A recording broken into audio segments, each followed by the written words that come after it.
Well, how about them Pacers last night? It was fun to watch, man. They're playing good team basketball. Man, shout out to Coach Rick and the guys. It's fun and exciting time right now for sure. You got any punt returner?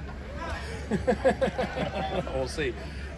6 weeks off. What do you tell the guys breaking camp here?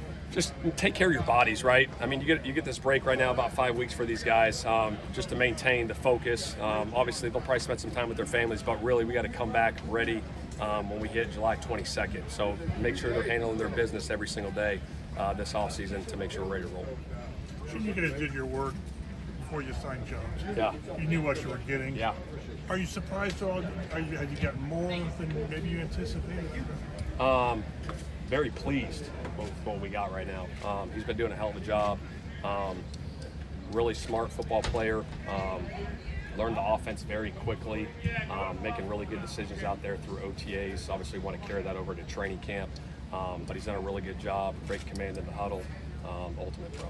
It feels like, normally when a new quarterback comes in and talk about learning the offense, but it feels like the ball's coming out quick and on time and not learning the offense. Like our offense is kind of cool. Yeah, I mean, he's a veteran player, obviously. Like I said, very intelligent. He works at it, grinds at it.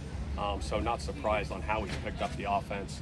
Obviously, those meetings we have in the quarterback room with those guys, the conversations that we have, they've been really good.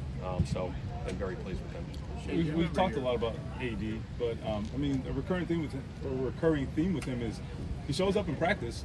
What's the next step in taking it to the game and continuing it there? Yeah, that's a great question. I think, last offseason, same thing, did some really good things. He's had a hell of an offseason so far through OTAs. Expect that to continue through training camp.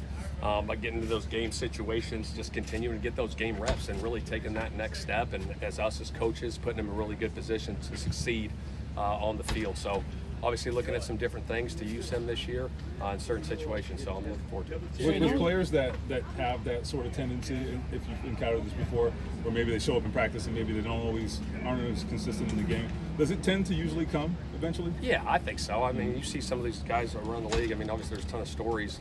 Obviously, he had his rookie year, and the rookie year went the way it went, but got a ton of faith and belief in his abilities to take that jump this year. Shane, how much contact are you all allowed to have with Anthony throughout this period? And I guess how do you monitor just the progress with the shoulder? Yeah, we'll have a plan. Obviously, he's got his trainers in Florida. We got our trainers here. We'll have a detailed plan going into this offseason, but we'll be in contact via phone, make sure we're constantly communicating.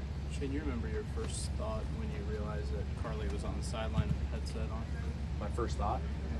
You know what? I thought it was great. I'm not gonna lie. I mean, she said it. It's real. Like, you got to know what's going on as an owner, and for her to be on the sidelines, I think it's a great deal. So she knows exactly what's going on game day for sure. There's not a two-way. I mean, she doesn't chime in. No, she doesn't talk. She just listens. No, she listens. She just listens, and that's what it is. Yeah. Carly said that you and Chris know you have things to fix and you have faith in y'all to do it. So I guess, do you feel like just that urgency to win, if that makes sense? Yeah, I think there's urgency every year, every week, every day in this profession, and we got to be the best versions of ourselves and continue the process of self-improvement, right? That's what it is. You got to improve on yourself. You got to improve as a team every single day to get to where you want to be. Shane didn't see a couple more today. Yeah, he got dinged an individual period. So Sorry, who's this? Braden. Jones. Jalen Jones. He's soft tissue. You had Lou Anarumo in here going against him several weeks now. What did anything change? Like, did it become even more real? Because obviously you've had your eyes on him as a good competitor for a while. Yeah, I think, we talked about it when I hired him, just the multiplicity that he can bring defensively to the scheme, the different looks, he disguises. I think it's going to be really beneficial for our defense, but also for our offense going into training camp, seeing different looks. But it's been a pleasure to have him so far. Shane, what was the thought with Desmond Ridder bringing him in? Just to have an extra arm during minicamp. Okay. Expected to stay around? We'll see.